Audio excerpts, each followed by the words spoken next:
എല്ലാവർക്കും ഈ ചാനലിൻ്റെ പുതിയൊരു വീഡിയോയിലേക്ക് സ്വാഗതം. അപ്പോൾ ഇന്ന് നമ്മൾ ഉണ്ടാക്കാൻ പോകുന്നത് കൊക്കോ പൗഡറാണ്, അതും നാച്ചുറൽ കൊക്കോയിൽ നിന്ന്. അപ്പോൾ നമുക്ക് നേരെ വീഡിയോയിലേക്ക് കിടക്കാം. അപ്പോൾ നമ്മുടെ കൊക്കോയിന് കൊക്കോയുടെ കുരു നമ്മൾ എടുത്തു വെച്ചിട്ടുണ്ട്. അപ്പോൾ ഇതിനകത്ത് ഈ പൾപ്പൊക്കെ ഇല്ല, നമുക്കതൊന്ന് വൃത്തിയാക്കണം. അതിനായിട്ട് ഞാനിപ്പോൾ ഒരു തുണിക്കകത്തെടുത്ത് അതിന്ന് തുടച്ച് അതിൻ്റെ പൾപ്പ് മാറ്റാൻ പോവാണ്.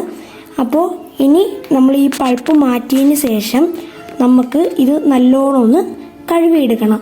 അതിനായി ഒരു ഇച്ചിരി വെള്ളം ഉപയോഗിച്ച് നമുക്ക് ഇത് കഴുകാവുന്നതാണ്. അപ്പോൾ നമ്മളിത് കഴുകി വെച്ചേക്കുന്നതാണ്. അപ്പോൾ ഇനി ഇത് നമുക്ക് ഒന്ന് ഉണക്കാൻ വെക്കണം. ഇത് ഉണങ്ങിയതിന് ശേഷം നമുക്ക് പാനിലിട്ടൊന്ന് വറുത്തെടുക്കേണ്ടതാണ്. അപ്പോൾ ഞാൻ വറുത്തെടുത്തിട്ടുണ്ട്. അപ്പോൾ ഇനി നമുക്ക് ഇത് ഒന്ന് മിക്സിയുടെ ജാറിനകത്തൊന്ന് അടിച്ചെടുക്കണം. അപ്പോൾ ഞാനിതാ മിക്സിക്കകത്തിട്ടിട്ടുണ്ട്. അപ്പോൾ ഇനി നമ്മളിത് അടിച്ച് പൊടിയാക്കി കഴിഞ്ഞാൽ നമുക്ക് നമ്മുടെ കൊക്കോ കിട്ടി. അപ്പോൾ ഇതാണ് നമ്മുടെ കൊക്കോ.